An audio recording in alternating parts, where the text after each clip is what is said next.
This is the Fifth Estate Winning Headlines, your media police post. In this segment, we summarize some of the headlines that you may have missed this morning. But we also take a look at the political pieces that we call cartoons in this country. Today is the 26th of August, 2021, and I am 2J. I'm 2M. And I am GK. In case you missed the headlines, here they are. In the Daily Nation, race against time. In the Standard, resign, Uhuru's big dilemma over RUTO. And in the Star, Kenya Power loses 18 billion shillings yearly to theft. And in the People Daily, Equity disowns RUTO's 15 billion shilling loan claim. Where shall we begin? Hey, today we will address our dear Kikuyus, the ones who love RUTO. They are like the foolish assistants of this Nigerian general who got appointed Minister for Education after a coup. Keen to establish the standards of education in the country, the general visited a secondary school. Excuse me. Then he stormed one of the classes and pointed at a random student and asked, "You, who wrote Macbeth?" The trembling student said he did not know. Disappointed, the general turned to another random student and asked, "You, who wrote Macbeth?" The terrified student said he did not know either. But he assured the general that he did not write Macbeth. The general left the school a sad man. But in the morning, his foolish assistants brought him some good news. Guess what they told him? "Sir, after torturing a few suspects, one of them confessed to writing Macbeth, and so we executed him." When the general heard the news, he screamed in total disbelief. He couldn't believe his soldiers were so kumbafu. The poor assistants did not know Macbeth was written by William Shakespeare. What's our point here? What is the point? Uhuru Kenyatta must be appalled at the foolishness of his people. They have chosen to go against a man who has built them roads more than all administrations combined. They have received more hospitals, more electricity connections, more markets than any administration gave them. Their tea, their coffee, their milk is fetching better prices now than any other time in history. And yet they choose to support a man that has killed them, slaughtered them like chicken, and burnt their women and children. Now, all in the name of something called bottoms up. Anyway, since RUTO security has been withdrawn today, you all can become his foolish assistants. Oh, wow. You're sending them out into the desert. Yeah, let them go. So today I only have one question, and it is not for Kikuyus in general, but rather for the Mount Kenya MPs. And I want to ask, what exactly is your end game? Why are you lying to William Ruto? And I ask this because Niccolo Machiavelli wrote in The Prince, "One who deceives will always find those who allow themselves to be deceived." Yes. And in our present case, Yes. Mount Kenya MPs are the deceivers. Yes. And they have found the person who is ready to be deceived. Yes. RUTO has eaten up the lies and fake support from central Kenya politicians, all without questioning it. Yes. And this political deception that Mount Kenya leaders are engaging in must be applauded. They are lying, making promises, fabrications, and so on to distract and keep the DP waiting. Yeah. Why? Because they are playing the game of politics and they are taking it seriously. Take, for example, Kiambu women rep Gathoni wa Muchomba. Yes. In an Inoro interview, she basically admitted that if the president called her, even if she was sitting in the DP's house, she would run to him like a flash of lightning. So what does this tell us? I guess it sounded better in Kikuyu, right? Yes, yes. But what does this tell us? Yeah. The DP should assume at all times that there are more central MPs waiting for the very same call from Uhuru. Yes. Simply put, he cannot bank on their support. Yes. But to answer my original question, what is the end game of these Mount Kenya MPs? I think the simple answer is power.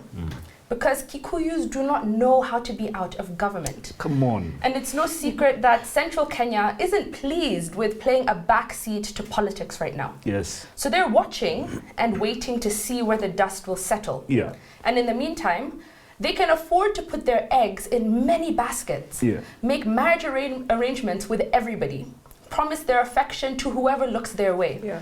But the reality is that when one Uhuru Kenyatta gives them a small little call, Yes. they will all get in line and sing whatever song he asks them to. Fantastic. And they must not forget they are kingmakers in any kind of scenario. Exactly. Absolutely. With their 5.6 million. Yes. So today I was inspired by the Daily Nation headline, Race Against Time.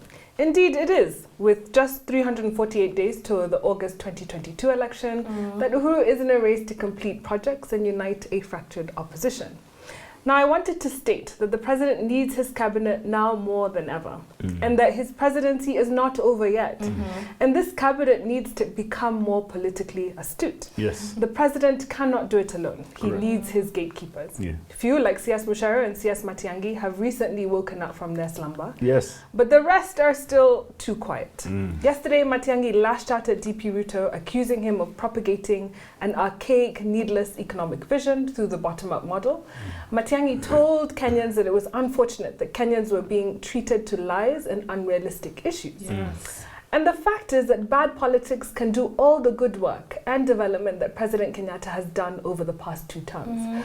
So political stabilization is key. Yeah. But so far, the president has had political gatekeepers that have consistently undermined his presidency, Yes. or have been unable to articulate the successes of this administration. Yes. So I want to dedicate a book to the cabinet. It's called The Gatekeepers. Yes. It's by Chris Whipple. Yes. And I hope it can be their manual for the next 248 days. Beautiful. One lesson comes from Donald Rumsfeld, who was the chief of staff to Gerald Ford. And he said, every action these gatekeepers take should portray the president as the president.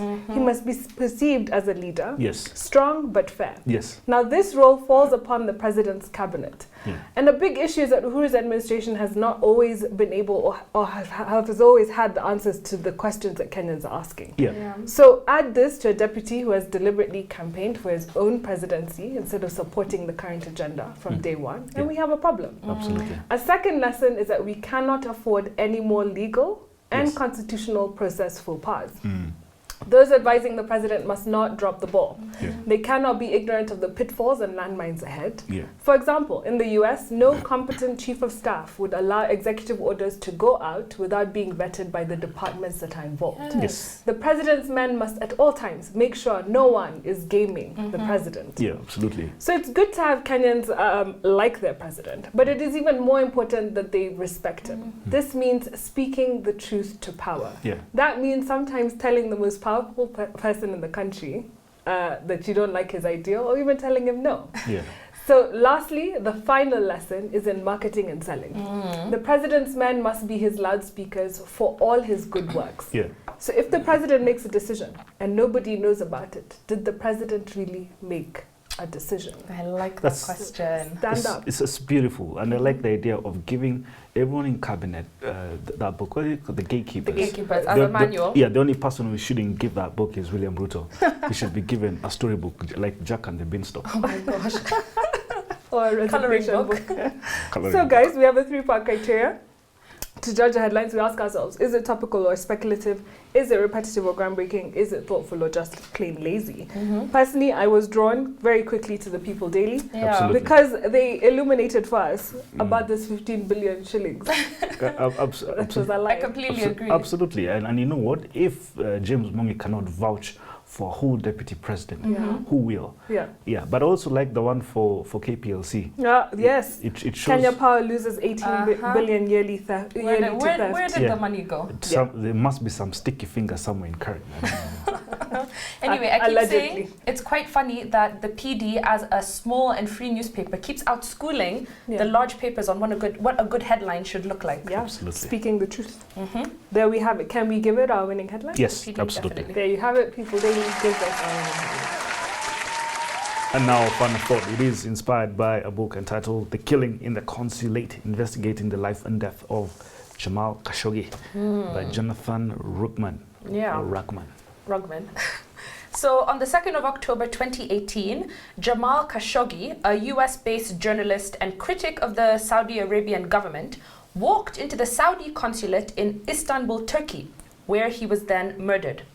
In the months that followed, conflicting narratives emerged over how he died, what happened to his remains, and who was responsible. Saudi officials said the journalist was killed in a rogue operation by a team of agents sent to persuade him to return to the kingdom, while Turkish officials said the agents acted on orders from the highest levels of the Saudi government. But who exactly was this man Jamal Khashoggi? So he was a prominent Saudi journalist who covered major stories, including the Soviet invasion of Afghanistan and the rise of the Al-Qaeda leader Osama bin Laden. And he did this for various Saudi news organizations. And for decades, the 59-year-old was close to the Saudi royal family and also served as an advisor to the government. But then he fell out of favor and went into self-imposed exile in the US in 2017. And from there, he wrote a monthly column in the Washington Post in which he criticized the policies of the Crown Prince Mohammed bin Salam, the son of King Salam, the Saudi ruler de facto. And so Khashoggi first visited this Saudi consulate in Istanbul on the 28th of September 2018. And this was to obtain a Saudi document stating that he was divorced. And this was so he could marry his Turkish fiancée. So she accompanied him to the entrance of the consulate and patiently waited for him outside. Little did they realize that he was entering a trap, as a 15-man Saudi hit squad had just flown into the country and was waiting for him. Within minutes, he had been viciously murdered and his body was quickly disposed of. When called upon to explain, the Saudis repeatedly changed their story, first suggesting that he had left the building by a back door, then that he'd been killed during an argument. So the Saudis thought that they would be able to get away with this and concocted so many far-fetched stories to cover it up. But what they actually didn't realize was that Turkey's president, Erdogan, had his security and intelligence agencies had bugged the Saudi consulate and they had captured the horrific evidence on tape. In the end, this horrible story dragged in other nations, including President Trump and the United States. But Rugman concludes that Khashoggi was butchered, not because he posed any particular threat to the Saudi empire, but because he wouldn't kiss the ring.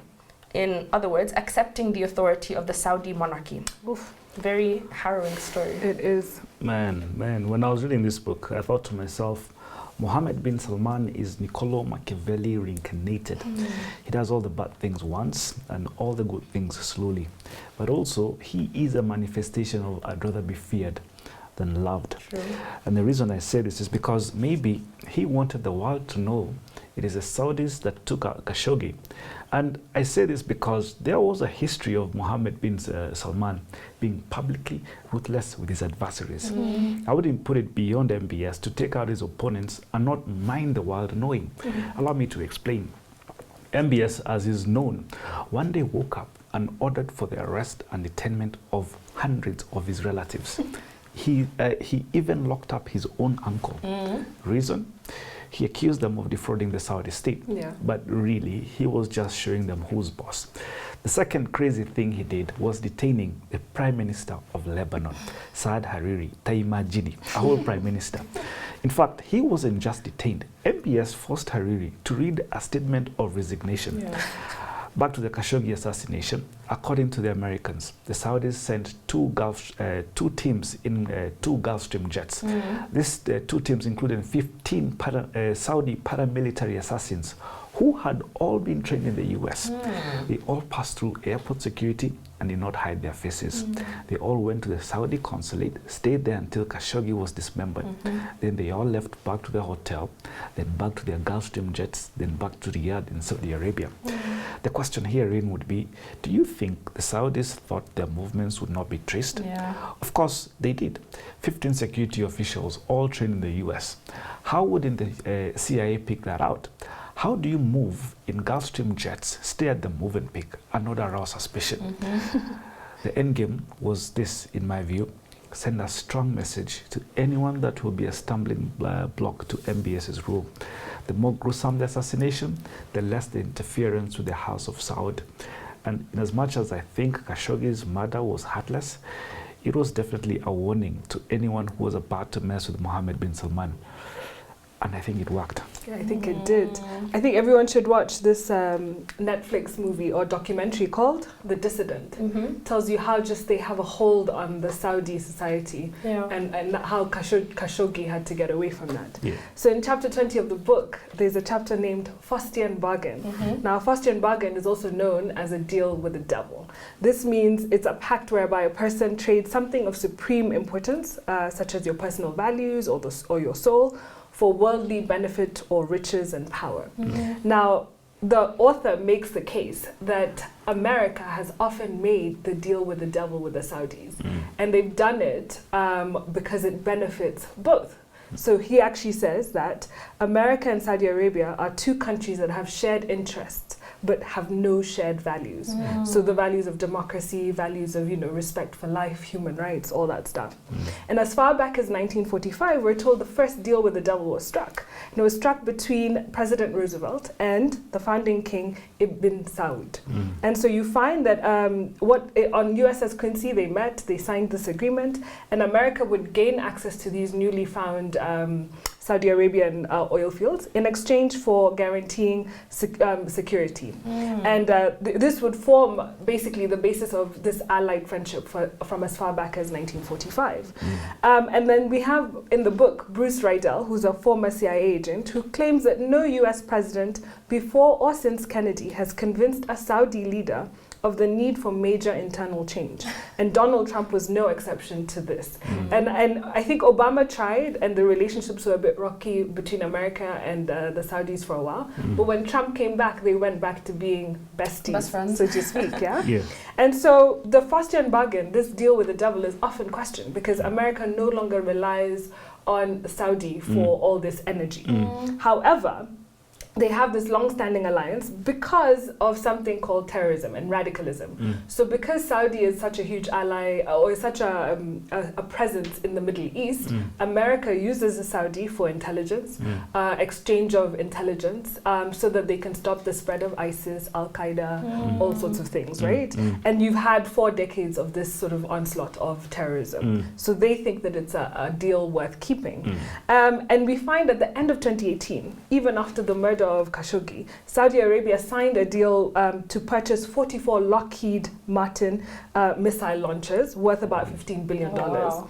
And so the killing of Jamal Khashoggi could have been this turning point in the relationships between America and the Saudis, but it actually wasn't. I think the most they got was sanctions against those 15 who now can't go to Disneyland or something in America. Who cares? And then the other thing I think they got was that there was supposed to be a Davos in the desert, and that was cancelled. However, people have continued to do business with Saudi Arabia. And more importantly is that Saudi Arabia has a state-owned oil company called Aramco, which is the world's most profitable company. It's worth about, or rather has profits of about $111 billion. And so that's Kenya's GDP. Exactly. So American financial institutions also can't ignore that, that amount of money. Oil is king. And then we have President Trump, former President Trump's son-in-law, Jared Kushner, had this great plan. And his great plan was to bring peace between the Israelis and the Palestinians. But the peace plan was to be financed by the Saudis to the tune of about $30 billion over a period of 5 years. So you see why even the death of Jamal Khashoggi could not have, twisted or changed the balance of, relations between those two countries. Absolutely. But a brilliant book, written so well and easy to read. And I'll end with this. Jamal Khashoggi was named by Time magazine as a guardian of truth, of the truth.